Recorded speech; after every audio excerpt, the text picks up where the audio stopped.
Bueno, buenos días a todos. Empezamos la Comisión de Asuntos Europeos. Para leer el orden del día tiene la palabra la secretaria de la Comisión. Gracias, señor presidente. Comenzamos con la reunión de Comisión de Asuntos Europeos del 30 de abril del 2014 con el siguiente orden del día. El punto número 1, lectura y aprobación, en su caso, del acta de la sesión anterior. Punto número 2, comparecencias de otras entidades o personas.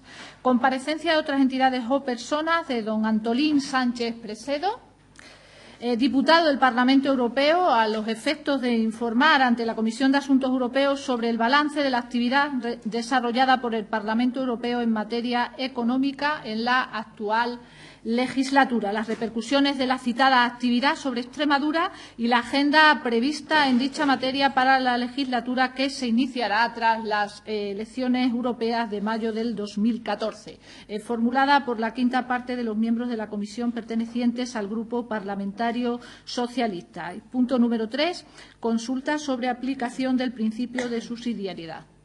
Nada más y muchas gracias. Muchas gracias. El primer punto del orden del día, que es la lectura y aprobación de la acta de la sesión anterior. ¿Alguien tiene algún problema?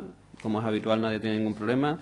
Segundo punto del orden del día, la comparecencia. Tiene 5 minutos por el Grupo Socialista su portavoz para defender la comparecencia y para justificar la comparecencia. Sí, gracias, presidente. Yo lo primero que quiero hacer es saludar a don Antolín Sánchez Presedo.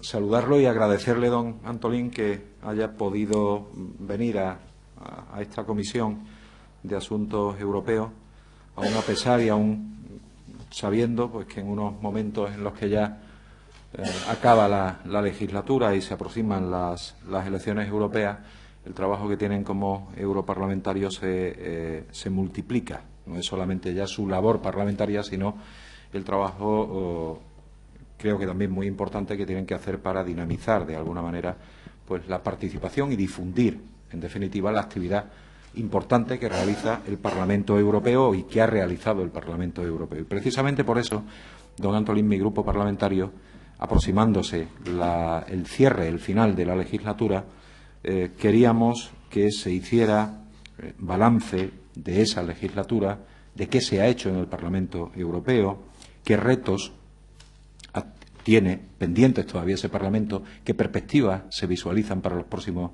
años, porque creemos que, por una parte, cualquier Parlamento, europeo, nacional, regional, tiene la obligación de rendir cuentas, de alguna manera, ante el conjunto de la sociedad, pero, al mismo tiempo, tiene también la obligación de estimular la participación democrática del conjunto de la ciudadanía. Y por eso mi grupo parlamentario propuso 2 comparecencias, una para analizar, digamos, el componente social de la política social europea, de lo que ha pasado por el Parlamento, y por aquí estuvo don Alejandro Cercas, y nos pareció también muy importante contar con su presencia para que hoy pudiéramos hablar y pudiéramos analizar qué componente económico ha tenido la actividad del Parlamento Europeo en estos 4 años y qué perspectivas se pueden visualizar. Nosotros tenemos percepciones desde aquí, informaciones, pero también percepciones. Pero lo más importante es que percepciones captamos del conjunto de la ciudadanía, ¿no?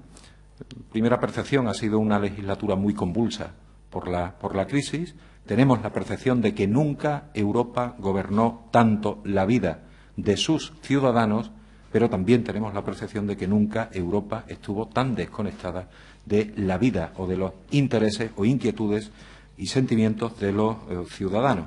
Tenemos esa percepción que nos dice que ha habido un gran avance en cesión de soberanía en estos 5 años, en esta legislatura, pero al mismo tiempo también tenemos la percepción de retrocesos democráticos en la participación ciudadana, en la participación democrática de la ciudadanía. Hoy va a ser importante oírlo, porque otra de las percepciones que tenemos es que el Parlamento se ha visto desdibujado ante el Consejo, fundamentalmente ante algún Estado miembro, y hablo específicamente o singularmente de Alemania, porque entendemos que la economía prácticamente se ha comido todo en estos 5 años. La economía, si se asimila a pragmatismo en las decisiones políticas, ha chocado con muchos ideales europeos. Ha chocado con muchos ideales europeos y es interesante que alguien con una participación muy intensa en los debates económicos que se han tenido en el Parlamento Europeo, debates económicos que yo me atrevo también a calificar que al menos personas como usted, en lo que le hemos podido seguir, sabemos que lo ha conectado siempre el debate económico con el impacto de carácter social, y por eso digo que va a ser muy interesante su presencia hoy aquí, y entendemos que ese choque entre pragmatismo e ideales europeos que se han producido en estos 5 años pues tienen que ser analizados, ¿no? Vamos a analizar hoy con usted las políticas económicas, el papel del Parlamento Europeo, unas políticas económicas que nosotros creemos que han sido intensas, porque han sido desarrolladas en muchos casos con mano de hierro por parte del conjunto de la Unión Europea, desequilibradas, porque han tenido unos efectos sociales en algunos casos que no tenemos muy claro si han compensado o no los beneficios que se han podido obtener por otra parte, y en algunos casos también han dado la impresión, al menos han dado la impresión de ser poco meditadas en cuanto a sus efectos colaterales, si atendemos a las consideraciones que algunos dirigentes europeos han tenido años después de haber adoptado determinadas decisiones. Pues por todo eso, don Antolín, para nosotros le reitero nuestro agradecimiento por su comparecencia, porque consideramos que es importante el poder disponer de la opinión, de la valoración, de los comentarios pues de una persona tan introducida, con tanta actividad en materia económica en el Parlamento Europeo en estos 5 años. Muchas gracias. Lo primero, dar la bienvenida a don Antolín Sánchez Presedo a esta Cámara, decirle que esta es su casa, y muchas gracias por agradecer la petición que hizo el Grupo Socialista para que compareciera hoy aquí. Y a continuación tiene 15 minutos para sustanciar la comparecencia. Señor presidente, señoras y señores diputados, buenos días. Muchas gracias por invitarme a participar en esta sesión de la Comisión de Asuntos Europeos del Parlamento de Extremadura en mi condición de eurodiputado, miembro de la Comisión de Asuntos Económicos y Monetarios del Parlamento Europeo, para informarles de la actividad desarrollada en el ámbito económico durante la legislatura que ahora finaliza. Aprecio mucho esta iniciativa, pionera y valiosa, que desarrolla los principios del Tratado de Lisboa y refuerza la democracia europea. El diálogo interparlamentario entre quienes representan a los ciudadanos en los distintos ámbitos del espacio europeo fortalece la legitimidad y democracia del proyecto común. Nuestros mandatos son compatibles y se desempeñan mejor si cooperamos lealmente y trabajamos juntos al servicio de nuestros ciudadanos. La legislatura que ahora concluye es la 7ª del Parlamento Europeo. Ha transcurrido en paralelo con la segunda parte de la 7ª y la mayor parte de la 8ª del Parlamento de Extremadura. Aunque el sueño europeo, uno de cuyos símbolos es el monasterio de Yuste, cuenta con profundas raíces históricas, nuestras instituciones tienen algo más de 3 décadas desde que se constituyeron tras elecciones libres y por sufragio universal. Representan una democracia joven, cuyo tiempo es todavía biográfico, porque forma parte de la experiencia de la mayoría de sus ciudadanos. Esta es una legislatura marcada por la crisis. Las crisis financieras no aparecen por generación espontánea, sino tras un periodo de incubación. La actual crisis vino precedida, desde mediados de los 80, de un periodo prolongado de bonanza, la gran moderación, durante el que se fue perdiendo el sentido del riesgo. A mediados de la década pasada, era un lugar común afirmar que la predecibilidad económica, la baja inflación y la atenuación de los ciclos habían puesto fin a la volatilidad económica y resuelto el problema central de prevenir las depresiones. La crisis se presentó en 2007 como una crisis inmobiliaria que sacudió el mercado de las hipotecas subprime norteamericanas y se propagó por un sistema financiero interconectado, opaco y sobreendeudado. En septiembre de 2008, el colapso de Lehman Brothers desencadenó una contracción del crédito y transformó la crisis en una crisis financiera global que desembocó inmediatamente en una crisis económica y social cuya magnitud movilizó a los responsables políticos de las principales economías mundiales en el seno del G20. el estallido de la crisis produjo un fuerte impacto en la banca europea, que ostentaba la mayoría de los activos bancarios mundiales, y en una Unión Europea con una economía en baja forma, porque tenía un estilo de vida sedentario, las defensas bajas y una analítica preocupante. El estilo de vida era sedentario porque la Unión no materializaba sus metas y, una vez alcanzada la moneda única, se había instalado en la autocomplacencia en lugar de impulsar reformas para asegurar la estabilidad y el buen funcionamiento de la eurozona. Las defensas europeas estaban bajas porque la desregulación y el descontrol habían impedido identificar, prevenir y mitigar los riesgos que se acumulaban en un sistema financiero global, opaco y desconectado de la economía real. Y la analítica reflejaba desequilibrios por incumplimiento de los objetivos del Pacto de Estabilidad y Crecimiento, incluso en Francia y Alemania, los países centrales, ineficacia en alcanzar los compromisos de la Estrategia de Lisboa e incremento de las divergencias macroeconómicas entre los Estados miembros. Al comienzo de la séptima legislatura, a mediados de 2009, la Unión Europea se encontraba sumergida en lo que se ha denominado la Gran Recesión.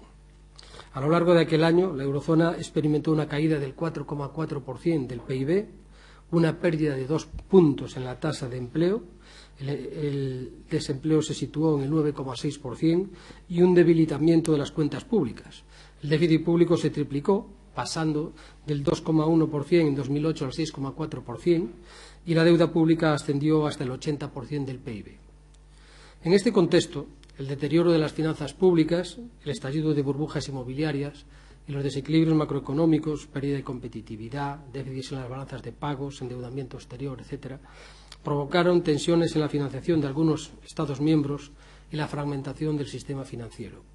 La crisis se convirtió, a partir de 2010, en una crisis soberana, con episodios dramáticos en algunos países periféricos y en una crisis de la eurozona de neto carácter político. La Unión Europea, vista durante décadas como un modelo de éxito y atractivo, pasó a percibirse como un foco de preocupación y como principal riesgo para la estabilidad económica mundial.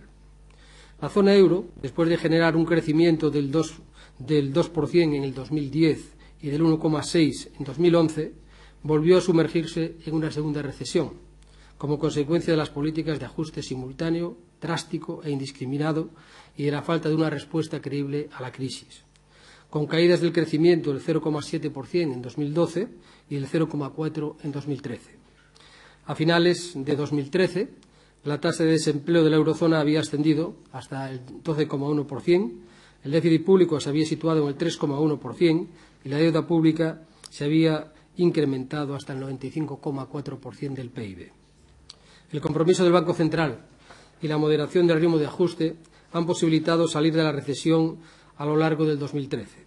Sin embargo, es pronto para lanzar las campanas al vuelo porque el crecimiento es anémico y las perspectivas de crear empleo son muy endebles.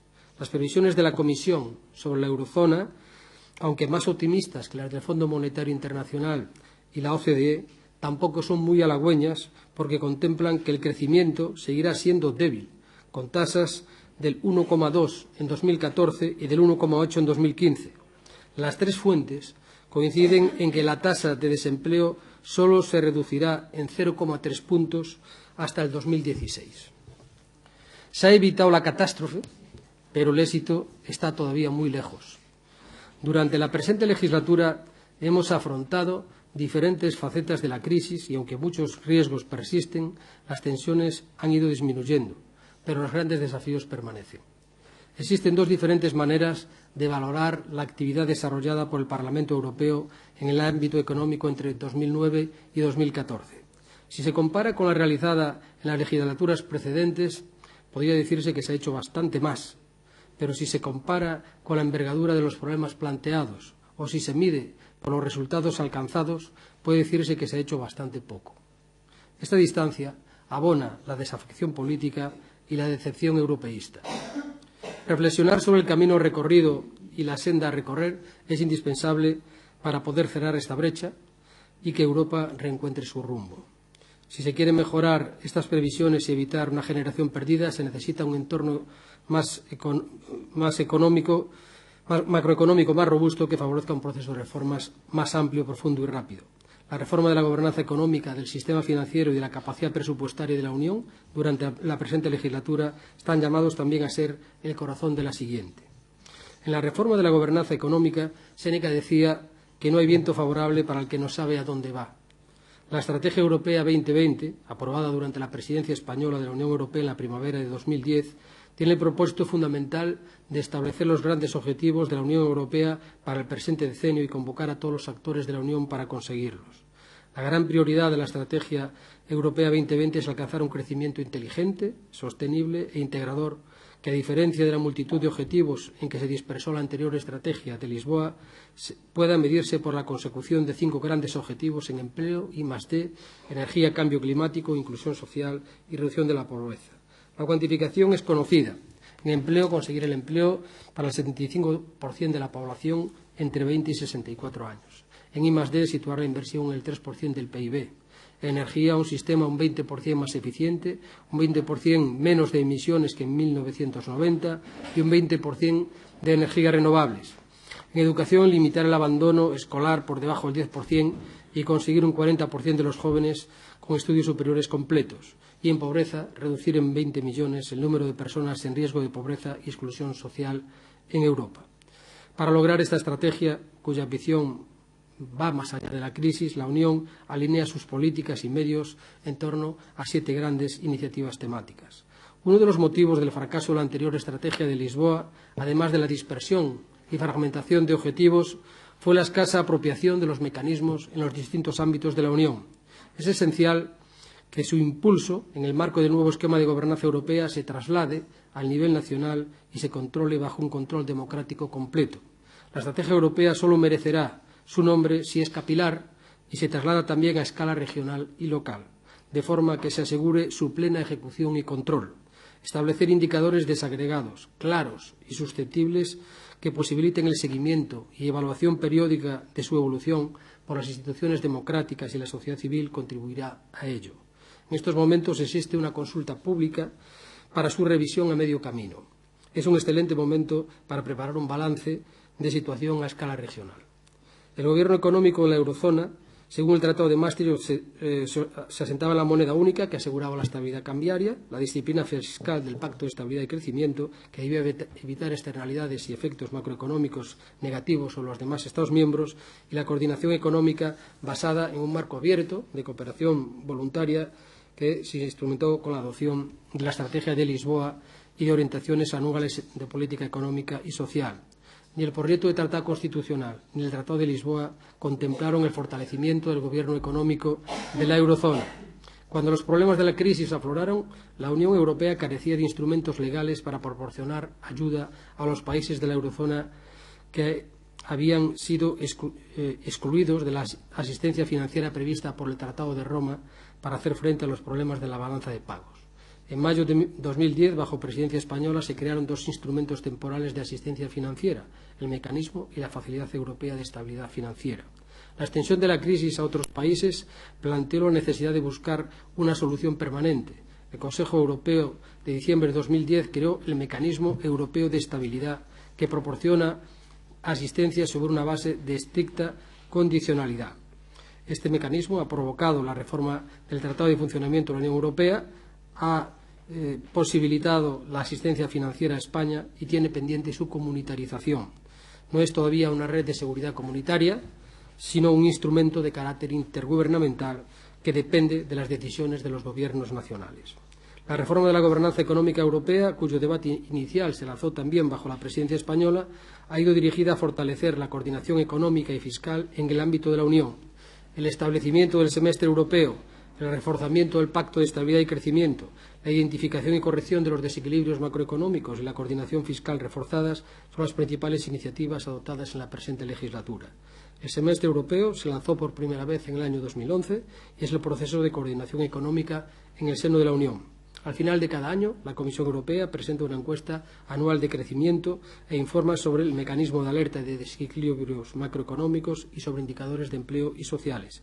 Su evaluación prepara las orientaciones generales que, tras el Consejo Europeo de primavera y su adopción por el ECOFIN, deben inspirar los programas de estabilidad y los planes de reformas nacionales que los Estados miembros deben presentar en el mes de abril. En mayo, la Comisión propone recomendaciones específicas para cada país al ECOFIN, que las adopta y remite al Consejo Europeo para que las respalde a fin de obtener el compromiso de que se integrarán en los presupuestos y la acción económica de los Estados miembros. Este proceso configura, por lo tanto, el entorno político que se va a desplegar la política económica y presupuestaria a nivel nacional, regional y local. Seguramente han oído hablar en ocasiones del Six-Pack. Es un paquete adoptado en noviembre de 2011 con 6 iniciativas legislativas sobre finanzas públicas, desequilibrios macroeconómicos y marcos presupuestarios. La reforma del Pacto de Estabilidad y Crecimiento contempla medidas preventivas y sanciones por incumplimiento de los compromisos sobre las cuentas públicas, por vez primera. Además, el procedimiento de déficit excesivo previsto se abre la posibilidad de un nuevo procedimiento de desequilibrios excesivos con imposición de sanciones en caso de inactividad o incumplimiento para corregir los desequilibrios macroeconómicos identificados a través de un mecanismo de alerta. El paquete establece el marco para la elaboración de los presupuestos en el sector público de los Estados miembros, que incluye a las comunidades autónomas, con la obligación de suministro de información periódica sobre su ejecución con periodicidad mensual para las comunidades autónomas. El Six-Pack ha sido completado en mayo de 2013 por el Two-Pack, que supone un nuevo paso en la coordinación fiscal y presupuestaria con 2 iniciativas legislativas. Entre otros aspectos, dispone que cada 15 de octubre los Estados miembros deben enviar los proyectos de planes presupuestarios a la Comisión para que evalúe las disposiciones relativas a la corrección de los déficits excesivos y pueda opinar sobre los mismos. El contenido de los presupuestos nacionales se somete a escrutinio comunitario. El Pacto Europlus y el nuevo Tratado de Estabilidad, Coordinación y Gobernanza expresan la voluntad de los Estados miembros de progresar en la sostenibilidad de las finanzas públicas, la estabilidad financiera, la competitividad y el empleo. Una iniciativa particularmente importante, siguiendo la pauta del World Economic Forum, que elabora su índice de competitividad global, es el índice de competitividad regional de la Unión Europea, desarrollado por la Comisión a través de una serie de marcadores que permiten identificar y facilitar la comparabilidad de las fortalezas y debilidades de cada una de las regiones europeas. En su segundo informe correspondiente a 2013, la Comisión califica de herramienta para asistir a las regiones en la identificación de las prioridades para aumentar su competitividad, que debe responder a 3 pilares, una serie de pilares básicos de eficiencia y de innovación. El nuevo marco de gobernanza económica ha suscitado un importante debate dentro y fuera del Parlamento Europeo. La Unión Europea necesita un entorno económico robusto para impulsar el crecimiento y el empleo, para promover reformas de largo alcance y llevar a cabo un saneamiento de los balances privados y una consolidación fiscal a largo plazo. Es legítimo preguntarse si una política de ajuste y sanciones es suficiente o el camino adecuado para conseguirlo. En la próxima legislatura será central tomar decisiones sobre cómo impulsar las inversiones, cómo reducir el riesgo soberano, cómo combatir el fraude y la evasión fiscal, cómo aliviar la deuda pública y, en definitiva, cómo movilizar todo el potencial de crecimiento y creación de empleo sostenible que existe en el seno de la Unión Europea. El camino para perfeccionar la eurozona y la propia Unión Económica y Monetaria exigirá evaluar el papel del Banco Central Europeo, plantear la existencia de una auténtica política económica común y de un ministro europeo de Economía y Finanzas y, en definitiva, progresar en la unión financiera, fiscal y política. La reforma del sistema financiero ha sido otro de los elementos fundamentales. El sistema financiero es vital para la economía de las familias y empresas. Es inconcebible una economía moderna sin un sistema financiero que canalice el ahorro hacia el crédito para consumo o la inversión de forma segura y solvente y sin distorsionar la economía real. El sistema financiero extremeño, según estudios recientes, tenía en 2010 unos depósitos por valor de 18.069 millones de euros, prácticamente equivalente a su PIB, 18.201 millones de euros, y había otorgado un volumen de créditos por valor de 23.371 millones de euros. Los bancos son entidades fiduciarias que manejan recursos ajenos y tienen un gran impacto en el funcionamiento de la economía. Existe un interés general en que manejen adecuadamente los riesgos propios de su actividad, funcionen profesionalmente con plenas garantías para sus clientes y no generen externalidades negativas para el conjunto de la sociedad. La reforma financiera completa debe combatir los efectos de la crisis, restableciendo la liquidez y fortaleciendo el capital de las entidades financieras y corregir las causas que provocan las vulnerabilidades que están en el origen de la crisis. Precisa, por tanto, un conjunto de medidas de política monetaria iniciativas de reestructuración de entidades y un marco robusto de regulación y supervisión. El proceso de reforma financiera durante esta legislatura ha sido muy intenso, aunque está inacabado. El Parlamento Europeo ha mantenido un diálogo económico con el Banco Central Europeo, ha seguido estrechamente la acción de la Comisión para controlar las ayudas de Estado al sector financiero y ha abordado 41 iniciativas legislativas diferentes enviadas por la Comisión, cumpliendo los compromisos en el seno del G20. Como colegislador, el Parlamento Europeo ha aprobado legislación sobre ratios de liquidez, requisitos de capital y normas de buen gobierno para 8.300 entidades financieras de la Unión Europea. Además, ha establecido un sistema europeo de supervisión financiera, creando 3 autoridades de microsupervisión en banca, seguros y mercados de valores y la Junta Europea de Riesgo Sistémico para la supervisión macroprudencial de los riesgos sistémicos. También ha regulado por primera vez el mercado hipotecario a escala europea para poner fin a las malas prácticas observadas en la crisis y promover el crédito responsable a través de la Directiva sobre crédito hipotecario, de la que he sido ponente. Al objeto de proporcionar seguridad a los depositantes y proteger a los contribuyentes, en el conjunto de la Unión se han aprobado sendas directivas para la armonización de los sistemas de garantías de depósitos y para la resolución de las entidades de crédito. En esta última directiva se contempla que existirá una asunción de responsabilidades por accionistas y acreedores. Además, ha aprobado 2 pilares imprescindibles para la puesta en marcha de la unión bancaria: el sistema único de supervisión, que pivota en torno al Banco Central Europeo, que supervisará directamente 128 entidades financieras que ostentan el 85% de los activos bancarios de la zona euro, y el mecanismo único de resolución, que en el que contempla la creación de un fondo único a cargo de la industria bancaria para el tratamiento de las entidades con problemas. El Parlamento ha recibido información puntual sobre la asistencia financiera proporcionada a España para recapitalizar sus entidades financieras y el memorándum de entendimiento de 2012 que la instrumenta. El programa ha finalizado el pasado año, pero el proceso de vigilancia continúa hasta 2027, en que está previsto que concluyan los pagos. Tiene un minuto para terminar la comparecencia. Muchas gracias, presidente. Este proceso debiera haber proporcionado asistencia directa a las entidades, está permitiendo completar el proceso de reestructuración en España, que, como ustedes saben, ha desembocado en Extremadura en la creación del Liberbank, en el que participa la antigua Caja de Extremadura. El proceso de reformas tiene que continuar en la próxima legislatura. En la parte de mis contestaciones les haré una referencia a la reforma de la capacidad presupuestaria de la Unión y sus implicaciones para la Comunidad de Extremadura. Simplemente en el ámbito financiero, para concluir mi intervención, decir que una tarea inmediata será completar las medidas de acompañamiento de la evaluación en curso por el Banco Central Europeo, que finalizará el pasado mes de noviembre. El debate sobre capitalización directa a entidades financieras estará abierto.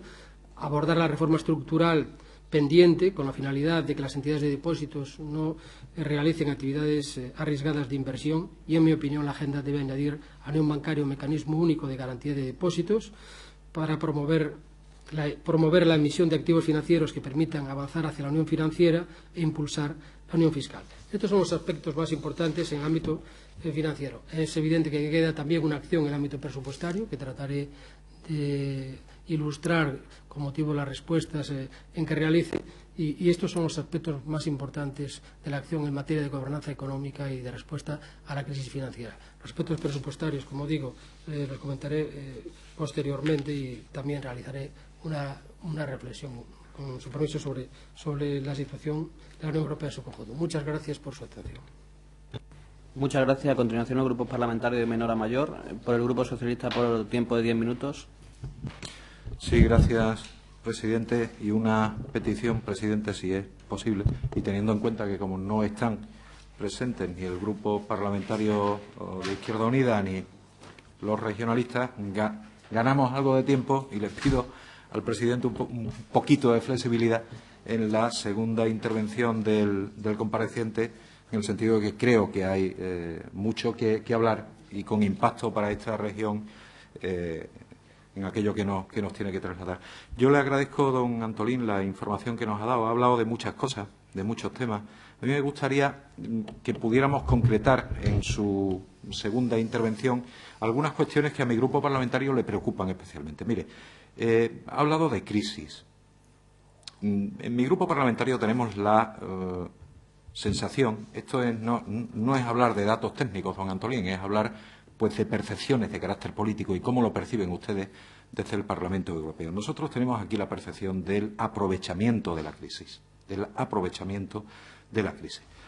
en algún sentido para, no digo provocar, por supuesto que no, pero sí una vez constatada la existencia de la crisis, aprovechar esa existencia de la crisis para provocar un reequilibrio entre los componentes de las rentas salariales y los componentes asociados a las rentas de beneficios brutos empresariales, aún a costa de nuestro estado de bienestar europeo.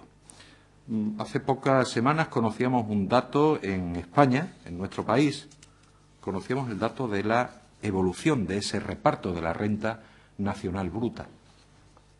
En el año 2008, prácticamente inicios de la crisis, los beneficios brutos empresariales representaban el 43,3% de nuestro PIB, de nuestra renta nacional, y los salarios brutos representaban el 50,8%. Había 7,5 puntos de diferencia, 7,5 puntos que han sido tradicionales en la historia económica de nuestro país.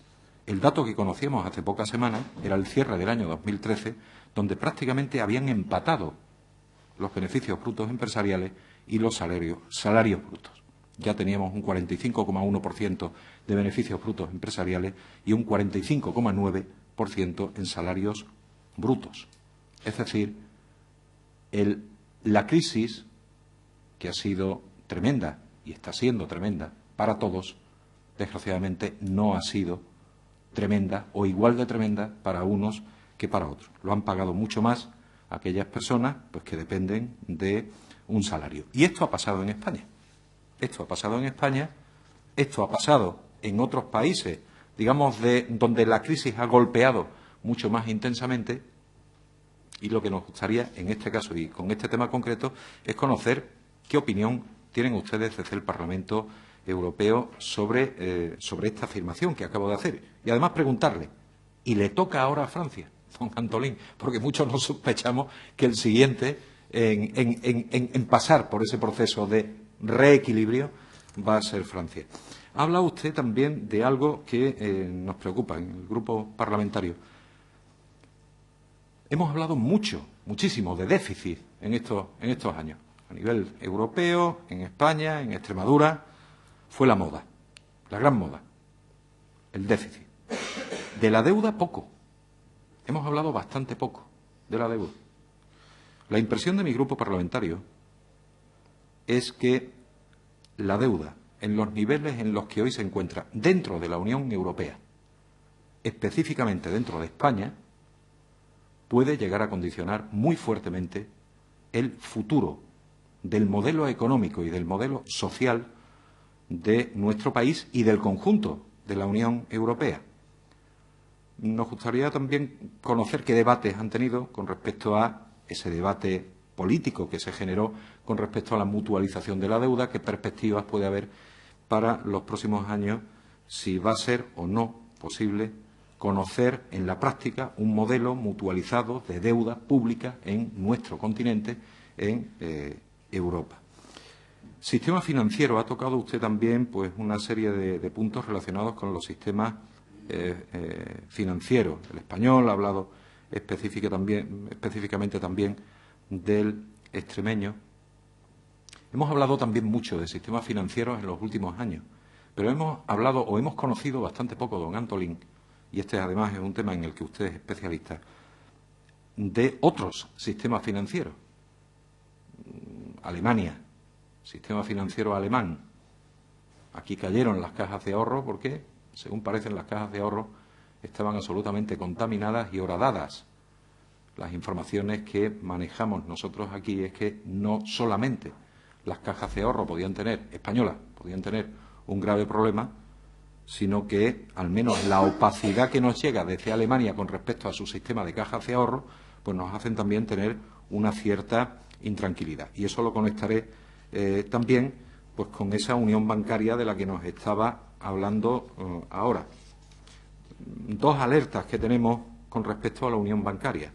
El control del mecanismo único de supervisión no corre un serio riesgo de caer en manos del país que ha controlado de hecho y ha pilotado de hecho las grandes decisiones económicas que se han mantenido durante la crisis?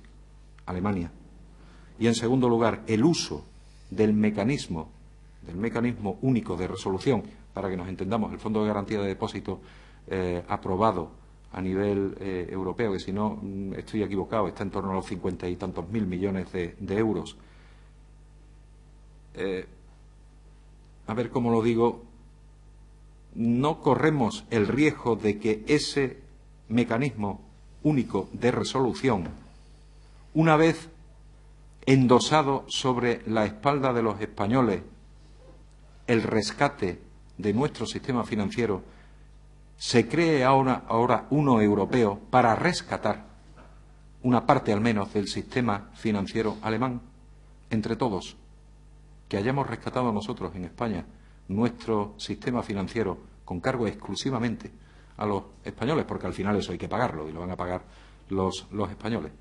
Y el mecanismo europeo sirva para mutualizar, en definitiva, el rescate, si es que se tiene que dar, de algún sistema financiero que no esté tan boyante como nos quieren hacer pensar. Alguna otra cuestión que le quería comentar, y probablemente lo toque porque nos lo ha anunciado en la segunda intervención. Las políticas de cohesión, don Antolín, también nos preocupan. Pierden intensidad. No voy a salir de España. Extremadura es la única región del antiguo Objetivo 1, regiones menos desarrolladas. Y bueno, en la próxima programación, 2014-2020, siendo Extremadura la única región española en ese antiguo Objetivo 1, siendo Extremadura la tercera región europea en peor situación social con respecto al volumen de desempleo, por tanto a necesidad de impulso para una convergencia real de Extremadura con el conjunto de la Unión Europea, pues vemos, por ejemplo, como uno de nuestros principales fondos, el Fondo FEDER, pues cae un 27% con respecto a la programación anterior, la de 2007-2013. Nos gustaría también conocer, don Antolín, qué podemos esperar en los próximos años de la posibilidad de una política fiscal común para toda Europa, o al menos una mayor coordinación de la política fiscal. Conocemos mucho de la fiscalidad. Cuando nos hablan de las estrategias o de los equilibrios de la fiscalidad, nos hemos acostumbrado últimamente a asociar eso con políticas de recorte y restricciones. Pero sería también interesante avanzar en esa línea de la política fiscal común. Y una última cuestión. Ayer me saltó alguna alarma. Escuchando al señor Van Rompuy en una entrevista que le hicieron en una cadena española, vino a dejar ver una posible pugna entre el Consejo Europeo y el Parlamento Europeo a partir del día 25 de mayo, cuando haya que tomar la decisión de quién va a presidir la nueva Comisión Europea.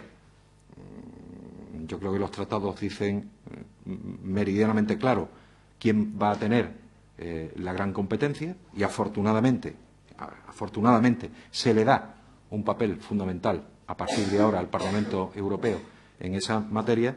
Pero claro, escuchando ayer al señor Van Rompuy me da toda la sensación de que el Consejo Europeo va a intentar retener su capacidad de mando que ha tenido hasta ahora en ese sentido. Pues son temas de presente, son temas de futuro, y como le digo, nos gustaría conocer su opinión, cómo lo ven desde allí, desde el Parlamento Europeo, qué papel puede llegar a jugar el Parlamento Europeo en todos estos temas que le he planteado, qué posición mantiene la derecha y la izquierda dentro del Parlamento Europeo, porque creo que también le estamos haciendo un flaco favor a la institución Parlamento Europeo si no sabemos trasladarle a la ciudadanía qué posiciones diferenciadas mantienen un grupo o el otro. Es decir, parece como que se traslada una posición de bloque del Parlamento. El Parlamento, evidentemente, con toda licitud, con toda legitimidad. La derecha europea, el Grupo Popular Europeo, tiene una posición legítima y la izquierda europea tiene una posición diferenciada. Y termino haciéndole dos preguntas que me interesaría conocer su opinión. Son dos preguntas muy concretas. Uno, ¿cómo ve usted qué papel puede tener este Parlamento regional para, de una manera efectiva, este Parlamento regional de Extremadura, para de una manera efectiva poner en marcha una política estratégica de seguimiento, de control, de impulso de la política europea, desde aquí? Y una segunda pregunta, don Antolín, ¿qué deberíamos hacer todos y todas para convencer a la ciudadanía de que el día 25 de mayo vayan a votar, porque les va mucho en ello, votando lo que cada uno entienda que tiene que votar? Pues termino como empecé mi primera intervención, agradeciéndole la comparecencia, agradeciéndole también, don Antolín, el trabajo que ha hecho durante 10 años en el Parlamento Europeo, 10 años que, como decía, han sido muy convulsos y 10 años en los que, en la medida en que hemos podido seguir su actividad, creemos que ha desarrollado bien esa actividad bajo un punto de vista económico, pero sobre todo, don Antolín, porque creo que usted no ha perdido nunca esa visión de que la economía debe estar al servicio también de las personas y de la calidad de vida de la ciudadanía. Creo que hay que agradecerle esos 10 años de actividad que ha dedicado a todos los europeos, pero también muy especialmente a todos los españoles, y en la parte que nos toca como extremeños, pues agradecerle ese trabajo que ha venido realizando. Muchas gracias. Gracias. A continuación, por el Grupo Parlamentario Popular, tiene la palabra por 10 minutos su portavoz. Gracias, presidente. Buenos días, señoras y señores diputados. ¿Hay alguno que se me...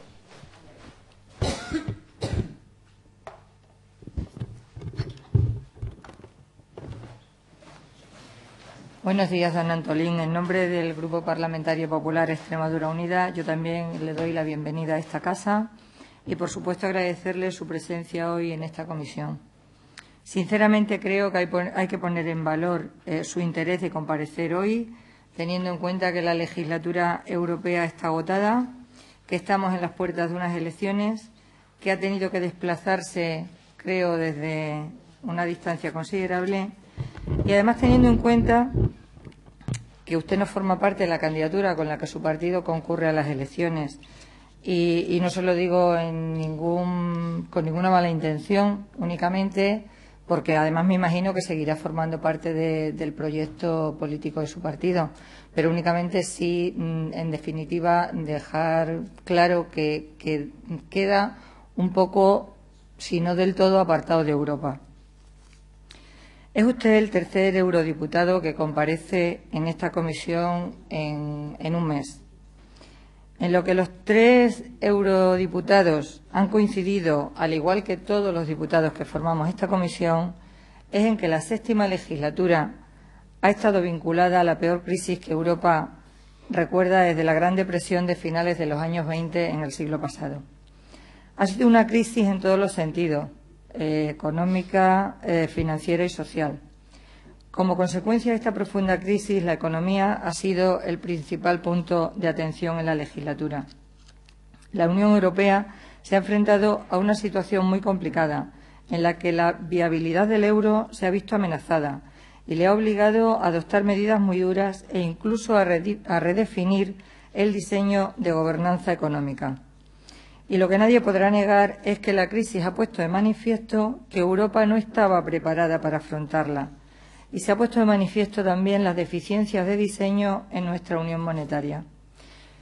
No puede haber una moneda única sin una auténtica unión económica y monetaria.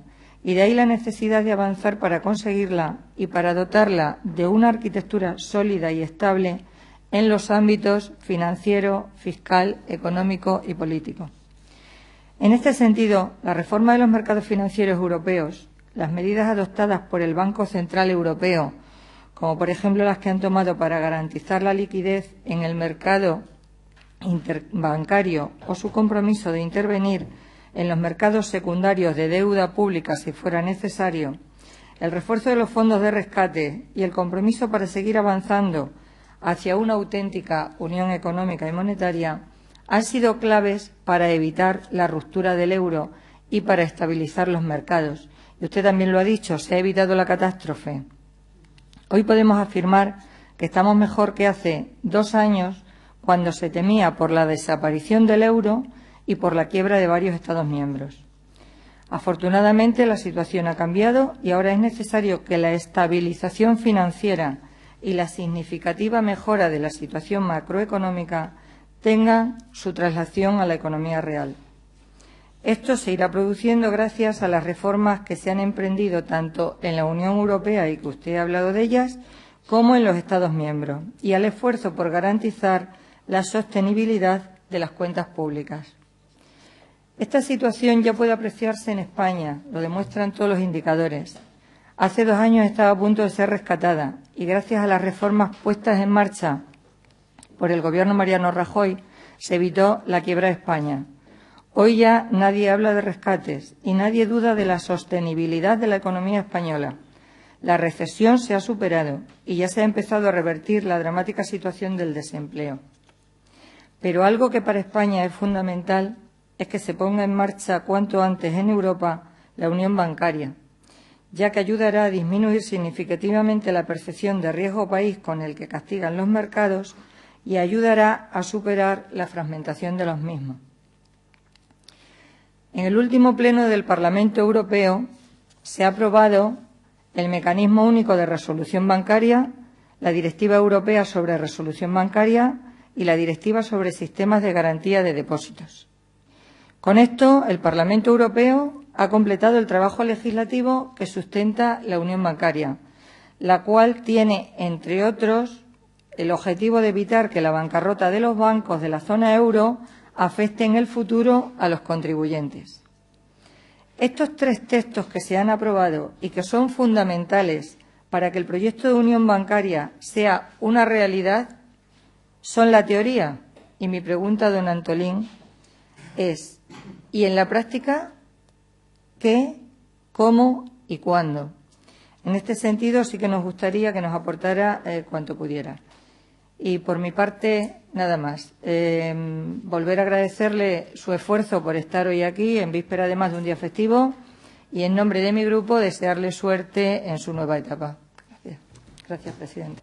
Muchas gracias. Para finalizar la comparecencia, por un tiempo de 10 minutos tiene el compareciente. Vamos a ser flexibles en la medida de lo posible, tampoco sin que se alargue mucho la comisión, pero tiene 10 minutos y lo que podamos alargar. Nada más y muchas gracias. Muchas gracias, presidente. Yo trataré de no abusar de su generosidad. Lo que quiero comenzar es por agradecer las intervenciones de los portavoces que se han producido en su contenido y en su tono. Creo que han planteado un número muy considerable de cuestiones muy interesantes y voy a tratar ya de pasar directamente a responder. La primera es si se va a aprovechar la crisis para tratar de reequilibrar la economía de una situación muy justa. Creo que es el actual alcalde de Chicago que en aquel momento, cuando se estaba en el origen de la crisis, estaba diciendo que nunca se puede desperdiciar una crisis para tratar de corregir algunas de las vulnerabilidades y de las causas que están en los orígenes. Y uno de los problemas que se ha planteado es, sin duda alguna, lo que se denomina una crisis de deuda. Según muchos economistas, puede tener su fundamento pues, en la falta de unos salarios acordes con la evolución de la economía y de la productividad. También se habla de que estas grandes deficiencias salariales lo que pueden contribuir es a una difícil ponderación del riesgo y que además un esfuerzo para reconducir y reorientar el modelo económico y salir de la crisis, este es un esfuerzo a largo plazo en el que solamente se podrá contar con el concurso del conjunto de la sociedad si ese esfuerzo vale la pena. Entonces, en mi opinión, cuando se está tratando de dar respuesta a una crisis, lo que la gente se plantea es si sus esfuerzos valen para algo. Y esto solamente se puede resolver de 2 maneras: haciendo que la respuesta va a ser más justa y ofreciendo una expectativa de largo plazo. Y esto me refiero a un pacto social.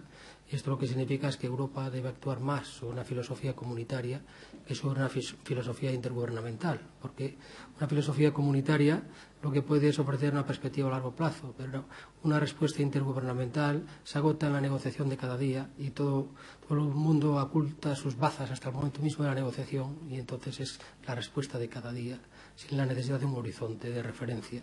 Y eso creo que debilita extraordinariamente a la Unión Europea. Hay grandes debates que están surgiendo sobre si además de salarios mínimos debe existir salarios máximos o debe existir referencias de multiplicadores en salarios. Hay una serie de temas y es evidente que hay nuevos debates que están planteando la necesidad de dar una respuesta justa.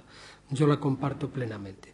Otra cuestión que se plantea es la situación de los países. He dicho que uno de los problemas que hemos tenido ha sido una recesión autoinducida, como consecuencia de realizar la misma receta para distintas economías que estaban con distintos problemas. No es lo mismo el problema de la economía española, por ejemplo, que tenía un problema de competitividad y un problema de un mercado inmobiliario con una burbuja y de déficit de balance de pagos, que la economía alemana, que había tenido un mercado inmobiliario pues mucho más sostenible, que tenía un gran superávit y que había tenido grandes ganancias de competitividad en los últimos años. Pues Francia también tiene sus problemas específicos y tiene que corregirlos dentro de su situación. Lo que parece que es absurdo es que se adopte una política indiscriminada para todos, sin tener en cuenta que una política de talla única no es la que mejor resuelve los problemas, sino lo que hay que buscar es cuál es la respuesta europea y luego designar cuál es la contribución que debe realizar a cada país. Y que es evidente que cuando alguien tiene hipotermia, lo que no se le puede es meter en un congelador.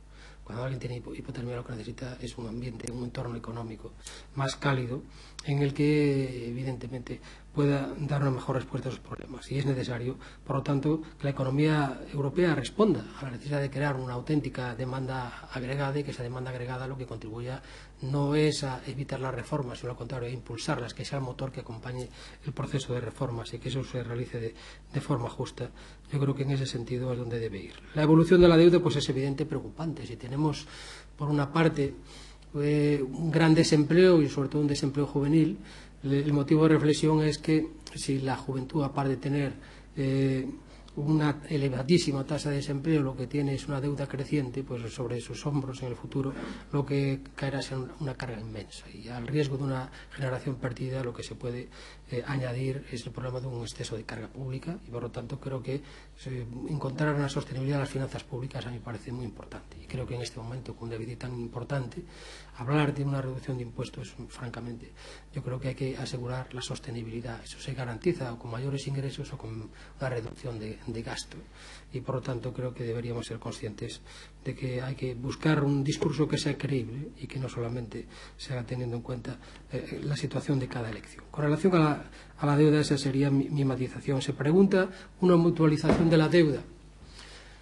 Bueno, yo sí creo que la Unión, que los Estados miembros cada vez tienen menos capacidad de realizar políticas expansivas como consecuencia del elevado nivel de deuda. Esos Estados miembros tienen que buscar medidas de sostenibilidad, pero una de las cosas que siempre se plantean a nivel europeo es la posibilidad de hacer un fondo de redención de deuda. Ese fondo de redención de deuda tendría como finalidad aliviar la deuda que sobrepasa, por ejemplo, el 60%. Y esto pues se haría con una emisión, tendría que ser una emisión de bonos comunitario, más que mutual, yo diría comunitaria, porque tendría que ser respaldada, en mi opinión, por una fiscalidad europea más que por la fiscalidad nacional. Es decir, yo creo que el debate al que hay que ir más en los eurobonos sería más a una fiscalidad europea que no unos eurobonos con fiscalidad nacional, porque al final eso siempre lleva de que para que un país responda de las deudas de otro tendría que tener capacidad de decisión. Eso situaría una lógica intergubernamental en que los países más fuertes impongan puramente las condiciones. Yo creo que hay que hacer una lógica europea, y esto además va a tener importantes implicaciones para cómo se va a desarrollar la política también en el ámbito de los Estados miembros. Por lo tanto, yo sería partidario de que se aliviara la deuda con un fondo de redención, como han propuesto en Alemania. Creo que esto además permitiría crear activos europeos que reúnan deuda de distintos Estados miembros, y eso rompería el lazo entre deuda privada y deuda nacional, crearía una deuda europea, contribuiría a dar el paso siguiente a la unión bancaria con un proceso de unión financiera con activos de carácter europeo, y conduciría también hacia la unión fiscal. Creo que es un debate que evidentemente pues debe formar parte de la próxima legislatura, pero a mí me parece que es evidentemente muy importante. Sobre el proceso de reestructuración, tenga en cuenta que en España gran parte de la crisis ha sido una crisis de cajas de ahorro. De hecho, se ha pasado de 45 a 12 entidades. Y se ha realizado, además, en 2 etapas. Yo no quiero entrar en debates de carácter nacional, pero usted me planteaba sobre todo una preocupación, y es que después de haber sostenido la reestructuración de nuestra deuda con cargo a nuestros contribuyentes, que ha sido un gran debate europeo, si deben ser los acreedores imprudentes que prestan a nuestras entidades de crédito, o deben ser los contribuyentes inocentes porque forman parte de esa relación financiera. Entonces, los acreedores que dejan crédito sin evaluar los riesgos del país, en el momento en que no responden y se cargan los contribuyentes. Por eso nosotros queríamos una capitalización directa, no una capitalización a través de los Estados miembros por parte del mecanismo de estabilidad. Pero es evidente que lo que se plantea es si después de haber asumido con cargo a los contribuyentes españoles la reestructuración en última instancia de nuestros sistemas, y ahora tenemos que hacer el resto. Pero ese es uno de los grandes debates, porque la unión bancaria lo que se plantea es desde el momento en que rige hacia el futuro. Y una de las grandes cuestiones que están pendientes de resolver es lo que se llama legacy assets, es decir, la herencia que tenemos actualmente. Yo creo que esa herencia pues se debe seguir haciendo con los patrones que se tiene en la actualidad. En primer lugar, las entidades deben tratar de capitalizarse en el mercado. En segundo lugar, si el mercado no lo produce, pues deben de buscarse fórmulas de asunción de responsabilidades. Ahora creo que hay una directiva de armonización que establece que deben ser los propios accionistas o aquellos acreedores hasta un 8%. Luego puede ser los Estados miembros los que tengan que operar. En última instancia, pues en un determinado momento se puede resolver teniendo en cuenta el nuevo marco europeo. Pero yo creo que lo que se contempla en el marco europeo es hacia el futuro. Y uno de los temas a resolver es ese otro aspecto. Por lo tanto, yo creo que debe quedar claro que son 2 aspectos que tienen una gran relación, pero que la unión bancaria no implica la asunción de las responsabilidades históricas. Esas son las cuestiones que a mí me gustaría también que quedaran claras. Me ha realizado muchas preguntas sobre las políticas de cohesión. Yo luego informaré un poquito de este tema y del FEDER. En el ámbito de la fiscalidad, yo creo que la Unión Europea debe avanzar hacia una unión fiscal. Lo voy a también comentar próximamente. Y sobre el tema de las próximas elecciones, pues creo que el Tratado de Lisboa establece claramente que la propuesta que realiza el Consejo Europeo debe tener en cuenta los resultados electorales. El Parlamento ha enviado un mensaje de que esos candidatos electorales deben buscar la legitimidad de un proceso electoral y, por lo tanto, ha planteado a los grupos políticos que presenten sus candidatos. Y en este aspecto yo creo que se debería seguir este criterio de que el próximo presidente de la Comisión debe salir en candidatos que han concurrido a las urnas, pero es evidente que va a ser uno de los grandes debates que se van a plantear en el Parlamento al inicio de la próxima legislatura. Yo creo que el Parlamento debe defender ese papel, y los ciudadanos europeos pues realmente no se les debe escamotear y traer un presidente que no haya sido sometido a un escrutinio electoral y que haya sido refrendado a través de un proceso electoral. Y a la portavoz del Grupo Popular yo le agradezco encarecidamente su intervención. Sí, efectivamente, esta es la crisis más grande desde la Gran Depresión, y es la crisis más importante desde el nacimiento de la Unión Europea. Por lo tanto, es una crisis que está poniendo a la Unión Europea a prueba. No es una crisis sin duda económica y social, pero es también una crisis política, como hemos constatado, porque ha puesto, se puede decir, los errores de diseño de la zona euro, y es evidente. Hay errores de diseño, insuficiencias de diseño de la zona euro. Se sabía que la zona euro no reunía los requisitos de lo que se denomina un área económica óptima. Y por lo tanto, una área económica óptima pues necesita una serie de elementos, como puede ser pues una movilidad de todos los factores, una gran flexibilidad en el ajuste de los precios, unos ciclos que coincidan en la mayor parte de sus componentes, y además un sistema de riesgos compartidos. Eso no existía. Y no se ha reforzado la gobernanza económica. Cuando se debatió la Constitución Europea, se creó una ponencia para estudiar la coordinación económica, pero no se decidió nada. Es decir, dentro de las preocupaciones, lo que era la gobernanza económica no formó parte, desde que se puso el euro a andar, de lo que era el foco de las preocupaciones comunitarias. Hubo una cierta relajación, y eso yo creo que ahora se está tratando de abordar. Mi opinión, nosotros hemos dicho, y es una opinión que de una forma lenta, incompleta e intergubernamental. Nosotros necesitamos una respuesta más rápida, más exhaustiva, con un horizonte y una panorámica más amplia que crea confianza, y con una metodología comunitaria para evitar lo que ocurre en este momento, que parece que se toman las decisiones en Berlín o en las capitales y no en Bruselas, que es donde se deberían tomar. Es evidente, yo lo he dicho, hemos evitado la catástrofe, la implosión, la quiebra de los Estados miembros, pero todavía estamos lejos del éxito. Creo que en esto debemos también ser realistas. La economía europea es todavía una economía anémica. Las previsiones de crecimiento europeo yo creo que son muy bajas. Las previsiones de creación de empleo están muy lejos de los objetivos que nos hemos propuesto. Y en la unión bancaria pues es también necesario decir que, aunque se han tomado efectivamente en el último pleno medidas importantes, la unión bancaria, en mi opinión, debería completarse también con un mecanismo único de garantía de depósitos, porque se han armonizado los sistemas nacionales, pero en la medida en que existan sistemas nacionales, lo que es el riesgo soberano va a persistir. Por lo tanto, deberíamos ser un mecanismo único también en el ámbito de garantía de depósitos. Ese tercer pilar, que en muchas ocasiones no se está manifiestamente, creo que deberíamos seguir defendiéndolo, y además esa unión financiera sería, en mi opinión, lo que haría que esta unión bancaria, esa ruptura de riesgo con la posibilidad de un fondo para aliviar la deuda, en mi opinión, sería un paso muy importante para hacer. En fin, vamos a tener muchos temas en los que plantear la próxima legislatura. ¿Qué podría hacer la Comunidad Autónoma de Extremadura? Pues yo lo que planteo fundamentalmente sería lo siguiente: Estrategia Unión Europea 2020. Si lo que compartimos estos europeos, pues primero, tener un sistema de marcadores, de indicadores que sean accesibles para las instituciones, para la sociedad civil, evaluarlos previamente, saber si nos separamos o nos distanciamos de estos objetivos. Informe de competitividad regional. Cuando se emitan los informes, evaluarlo, analizarlo, saber si realmente en aquellos marcadores, aquellos elementos que están indicando la salud del sistema, se está evolucionando o no correctamente. Cuando se realizan recomendaciones a los Estados miembros, tener en consideración en aquellos aspectos en que se realizan recomendaciones a los Estados miembros, cómo se puede contribuir por parte de la comunidad autónoma a que estos grandes objetivos europeos sean realidad, y que sepamos que estos grandes objetivos no tienen una solución unívoca, sino que forman parte de los distintos partidos políticos, decir cómo hay que resolver, que hay que hacer se ha dicho en las recomendaciones, España debe hacer una reforma fiscal en marzo. Pues es evidente que pueden existir distintos modelos de reforma fiscal, pero lo fundamental es conseguir equilibrar las cuentas públicas entre los ingresos y el gasto con una perspectiva a largo plazo. Se ha dicho que es necesario conseguir que la reforma laboral produzca efectos en creación de empleo. Pues es evidente que los distintos grupos políticos lo que tienen que plantearse es si en el actual marco de relaciones laborales lo que venía ocurriendo, que en las crisis se perdía mucho más empleo que en otros países de Europa, y en los momentos de bonanza se generara menos. Por lo tanto, tenemos que seguir analizando si se están produciendo estos efectos y tratar de tomar medidas en la dirección correcta para conseguirlo. Yo creo que esas son las cuestiones que se podrían hacer a nivel nacional. Y ya para finalizar, simplemente una panorámica desde el punto de vista presupuestario.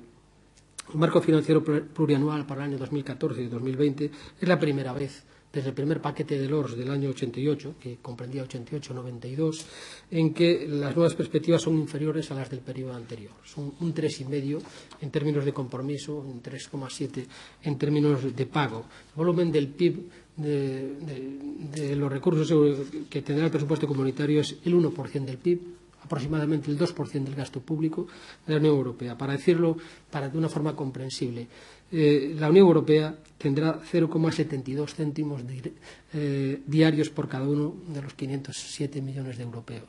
Para que ustedes lo vean con relación a la Comunidad Autónoma de Extremadura, la Comunidad Autónoma de Extremadura, según mis datos, tiene 12,46 céntimos diarios. 12 euros con 46 céntimos diarios por cada uno de los ciudadanos. Por lo tanto, los recursos no están tanto en el ámbito de la Unión Europea. La Unión Europea es el software, es el marco macroeconómico, pero los recursos concretos de la gestión están en el Estado, que tiene esos 22,91 euros diarios por habitante, y las comunidades autónomas.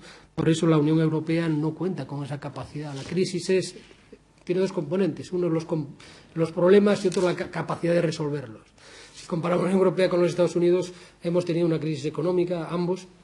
Los Estados Unidos tienen una capacidad de decisión muy superior a la Unión Europea, tiene instituciones federales con grandes poderes y tiene un presupuesto federal que en términos nominales es 19 veces superior al de la Unión Europea, y en relación al PIB es el 23% del PIB.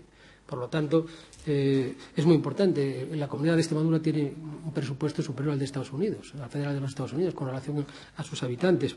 Entonces, esto es muy importante para la respuesta a la crisis. Es evidente que los fondos de cohesión han disminuido en este contexto de crisis, y esto evidente, pues yo creo que donde menos debiera afectar son las regiones menos desarrolladas. Es decir, esas regiones que todavía están en lo que antes era el objetivo número 1 deben ser las menos afectadas por esa reducción, y eso debería situarse como una gran prioridad. El Parlamento Europeo lo que ha planteado la necesidad de hacer una revisión a medio plazo de este marco para estudiar un mecanismo más sensible y sobre todo avanzar hacia un sistema de recursos propios, que me parece que es un tema fundamental. Pero yo voy a concluir simplemente con una reflexión más de carácter político.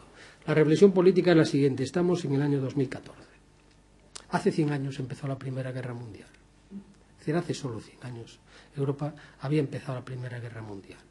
Desde entonces, la Unión Europea, Europa, ha sido una región, Europa, en la que ha sido raro que hayamos vivido en paz, aunque nos resulte difícil de apreciarlo. Desde 1914 hasta 1989 hemos tenido un periodo de guerra, por así decirlo.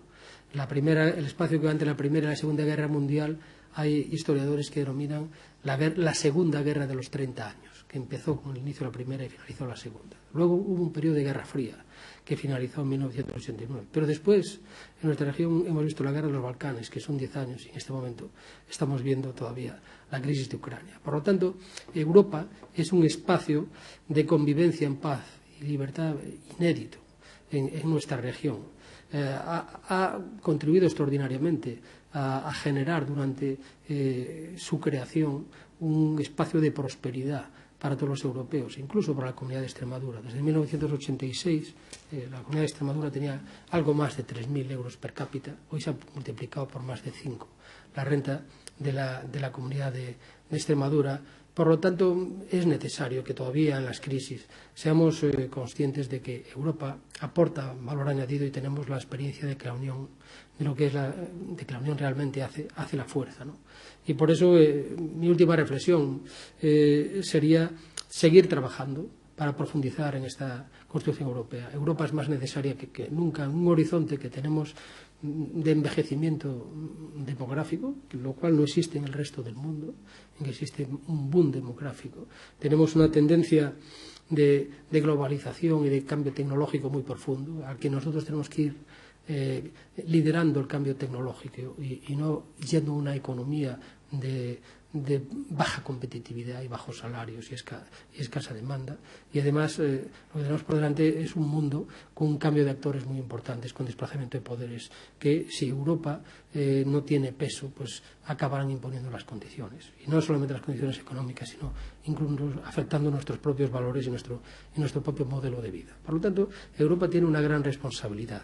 Y yo lo que plantearía es que es en la crisis donde, en lugar de caer pues en el euroescepticismo, yo creo que es en la crisis donde debe prevalecer la eurocrítica y convertir esa crítica en un nuevo motor para Europa. Yo creo que no es el momento del repliegue, sino del relanzamiento de la idea de Europa y seguir apostando por esa Europa como un espacio de confianza, como un espacio de progreso y como un espacio de solidaridad.